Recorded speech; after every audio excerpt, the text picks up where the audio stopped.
Everyone enjoys something a little sweet now and then, but too much sugar can be bad for your health. Here with some tips and tricks to breaking the sugar habit is registered dietitian, nutritionist Margaret Wertheim. Good morning.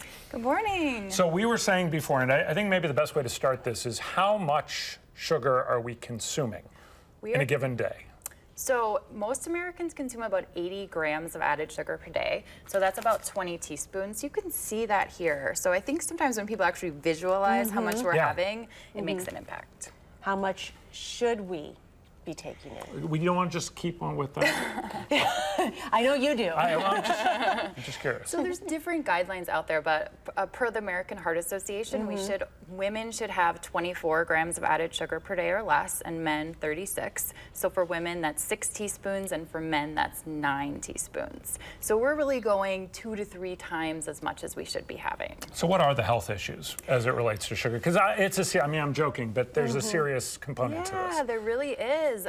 Research indicates that excess added sugar intake can increase risk for obesity, for diabetes, and for heart disease. I think the heart disease component is one that people really don't realize, that actually they think of fat when they think of heart disease risk and not of sugar. So that's really one reason to focus on added sugar intake.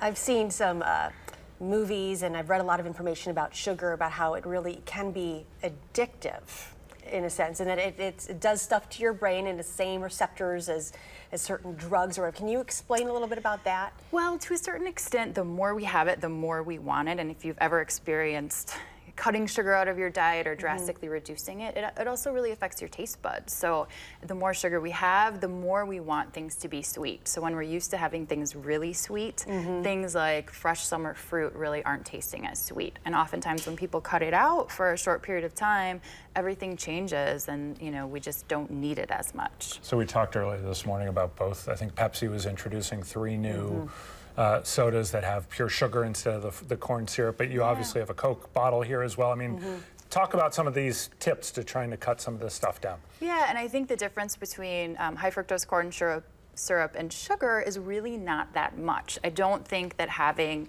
high fructose corn syrup is going to be more processed in general than regular sugar, but it's still really the same amount of sugar. So I do think we really need to look at how much added sugar is in the things we're having. So this Coke, which is about 20 ounces, has about this much added sugar. So we're talking about 65 grams or 16 teaspoons. Wow. So we're at 2 to 3 times with just one 20-ounce Coke, 2 to 3 times what we should be having in a day. Sometimes when we think sugar, we think desserts, and we're not as focused on our beverages. Another thing is... What about the juices? So the juices, this is actually not added sugar. So this is the naturally occurring sugar in the orange juice, but it's still a really significant amount.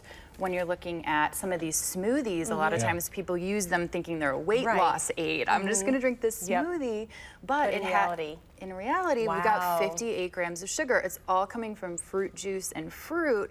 However, it's still a significant amount of sugar that can lead to some of these health risks. So we're much better off having the whole fruit. So we have just under 30 seconds left. What would be the one thing that people can do now to kind of start that? To stop the cycle? Yeah, it's really starting to look at labels. The one thing, if you do anything, is the beverages, cutting out the sugary beverages, because that's the biggest contributor to our added sugar intake. And you've got a presentation that's going to be at the Dream Bank. Yes, the American Family Dream Bank, and it's going to be tomorrow night at 6 p.m. Please go to their website to sign up. Terrific. Margaret Wertheim, thank you so much for being with us. We appreciate it. Thank you so much for having me.